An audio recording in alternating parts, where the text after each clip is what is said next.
¿Qué tal, familia? ¿Cómo estáis? Cuenta la leyenda que Billy Wilder se refería a la troupe de Coppola, Scorsese, Lucas, Spielberg como esos locos con barba. Un relevo generacional que vino a cambiar las reglas del juego drásticamente y que convirtió a Hollywood en, efectivamente, la maquinaria de sueños que es a día de hoy. Por encima de todos ellos sobresalió Spielberg, al que rebautizaron como el Rey Midas de Hollywood, porque todo lo que tocaba lo convertía en oro, bien fuera con sus propias películas o con su productora Amblin Entertainment. Pues bien, ahora los tiempos han cambiado, que diría Bob Dylan, y sus dos últimas producciones, al no ser de superhéroes, pues han metido un ostión en taquilla de órdago. Lo fue el año pasado el remake de West Side Story, y lo está siendo Los Fabelman, su última cinta, que es un vistazo nostálgico a su propia infancia, que de hecho todavía no se ha estrenado en España, pero que en Estados Unidos lleva recaudados 8 millones de dólares. 8 millones, que eso, vamos, es calderilla en Hollywood. El peor desempeño comercial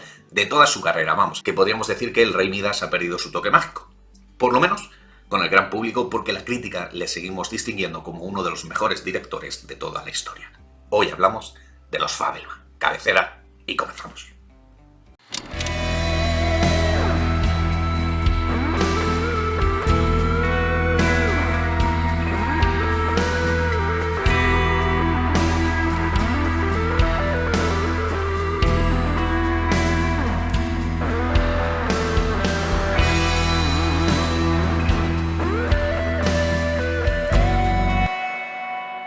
Una de mis novelas favoritas de todos los tiempos, de hecho me suena que la he mencionado varias veces en el canal, es Las cenizas de Ángela, de Fran McCourt, ganadora del premio Pulitzer, que es un retrato descarnado, casi obsceno, de la infancia de su autor en Limerick, Irlanda, donde tuvo que lidiar contra el alcoholismo de su padre y la prácticamente indigencia en la que dejó tanto a su madre como al resto de sus hermanos, hasta que se trasladó a vivir el sueño americano a Estados Unidos. Una novela, Las cenizas de Ángela, que se completa con Loes y El profesor, que son otras dos novelas de memorias, pero que, aunque son también muy buenas, pues no llegan a la altura de la original, de Las cenizas de Ángela. En fin, una puñetera obra maestra que tenéis que leer sí o sí en caso de que no la hayáis hecho ya. Y digo leer porque sé que hay una adaptación cinematográfica que he visto, que está bastante bien, pero que vuelve una vez más a confirmar ese tópico de que el libro es mucho mejor que la película en cuestión. Pues en este caso también. Tenéis que leer Las cenizas de Ángela, sí o sí. Y que saco a colación aquí, en esta reseña de Los Fabelman, no solo porque tiene algunos nexos comunes con la película de Spielberg, sino porque en su día, cuando leí por primera vez la novela de McCourt, siempre pensé, por el título, Las cenizas de Ángela, Ángela es el nombre de su madre, pues siempre pensé que había publicado la novela después del fallecimiento de su progenitora, ¿no? Como una especie de homenaje. Pero no. No. La novela la publicó cuando su madre todavía estaba viva. Y a pesar del éxito que fue, de la aclamación universal, de que ganó el Pulitzer y toda esa vaina, a pesar de eso, la mujer estaba indignadísima con la novela.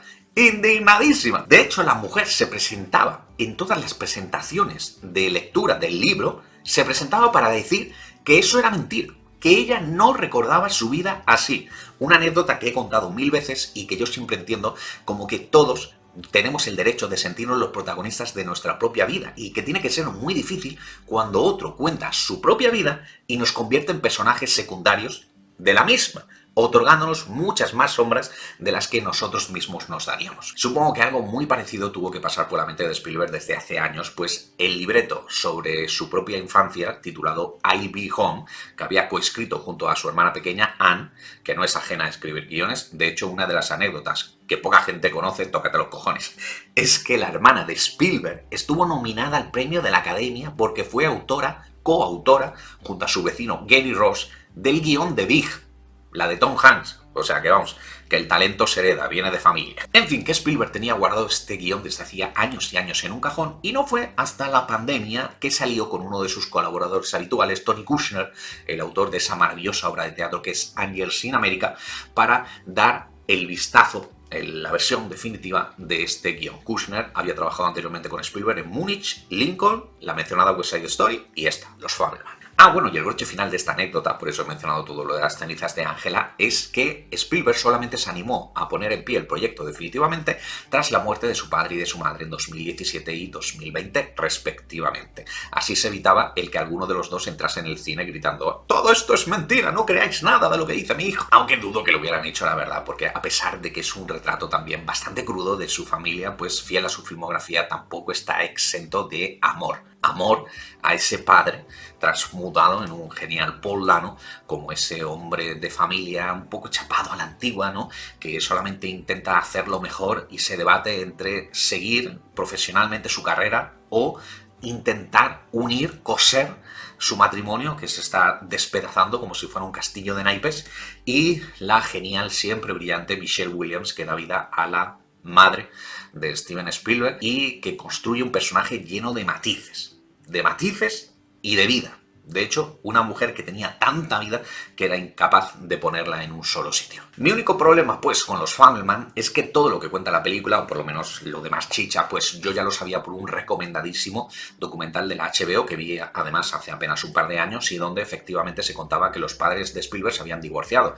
Se habían divorciado cuando su madre había decidido irse a vivir con el mejor amigo de su padre, ¿no? Para más Inri. Pero es que además a los Fabelman, y esto es una primicia, os lo cuento para cuando veáis la película, a los Fabelman le falta el capítulo final, porque en el documental se contaba que muchos años después, cuando su hijo ya era un cineasta de éxito, pues la madre había decidido volver con el padre. Pero vamos, qué duda cabe que el hecho de crecer en una familia desestructurada o que se iba desmoronando fue lo que durante sus primeros años condicionó a Spielberg a que una de sus sellos, de sus marcas de identidad en su filmografía fuera la prioridad que le daba a los referentes paternos. De hecho, muchos de los padres y madres de los protagonistas de sus películas acompañaban a sus hijos a vivir aventuras, como en Indiana Jones y la Última Cruzada o en Hook, porque los propios padres de Spielberg también le animaban y le acompañaban en los primeros intentos de su hijo por convertirse en cineasta. De hecho, por eso, cuando yo me enteré del proyecto, vaticiné que podía ser la última película de Steven Spielberg. No lo va a ser, ya os dije en un vídeo anterior de noticias que está desarrollando un proyecto sobre el clásico Bullitt de Steve McQueen junto a Bradley Cooper en este caso. Bueno, pues digo, vaticiné que esta The Fabelman podía ser su última película porque era una forma de cerrar el círculo, ¿no? Porque Spielberg se convirtió en director porque no concebía otra forma de ver el mundo y de expresarse que no fuera a través de su cámara Super 8. Entonces, cuando se ha hecho mayor, en lugar de contar sus memorias, escribir un libro contando su vida, ¿no? Que es lo que hacen todos los jubilados, pues en lugar de eso tenía que hacer una película contando su vida. Pero por ende, como yo ya había visto ese documental del HBO, pues hay parte de ese factor sorpresa que yo ya tenía perdido cuando me senté a ver Los Fabelman. Aunque la película es recomendable por sus interpretaciones, a las ya mencionadas de Dano y Williams tendría que sumar la del chico que hace de Spielberg, creo que se llama Gabriel Lavelle, y que realmente se parece, coño, a Spielberg adolescente, y a estas también tendría que sumar la de Seth Rogen, que hace del mejor amigo, vamos, del que al final se va a vivir con la madre, en un sorprendente cambio de registro, el segundo en este año del actor, después de la miniserie de Pam y Tommy. Los Fabelman también es recomendable por tener quizás el mejor plano filmado desde 2022, el de el joven Spielberg juntando sus manos para hacer de pantalla donde proyectar sus películas, un plano que captura la magia de todos aquellos que amamos el séptimo arte y que me retrotrae a esa otra obra maestra de Giuseppe Tornatore, Cinema Paradiso. Y Los Fabelman también es súper recomendable por tener quizás la mejor escena filmada de este 2022, que es la del cameo de David Lynch haciendo de John Ford una maravilla que solamente podía hacer realidad otro genio, Steven Spielberg. Vamos, estuvieron convenciendo a David Lynch durante 3 semanas para que al final aceptara hacer ese cameo y aceptó finalmente con la condición de que hubiera chetos en el rodaje para poder comer.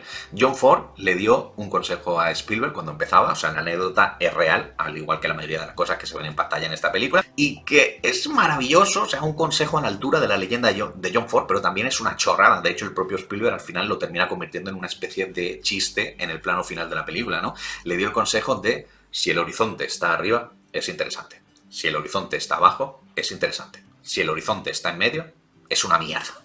Ford, Lynch, Spielberg, genios y figuras. En resumen, que Los Fabelman es una de estas películas de entrada en la madurez que os he dicho otras veces en el canal que siempre funcionan porque automáticamente despiertan la nostalgia del espectador. Todos hemos pasado por ahí. Funciona efectivamente como un vistazo nostálgico, conmovedor a su propia familia y a qué le motivó a convertirse en cineasta, uno de los mejores de la historia y que cambió las reglas de la industria para siempre, pero que irónicamente es un tanto anacrónica, porque los tiempos también han cambiado, como os decía al principio, y ahora lo que se lleva son otras cosas, ¿no? Es como que Los Fabelman es una pieza de museo que nos recuerda de una forma triste que quizás aquellos maravillosos años se han ido para no volver.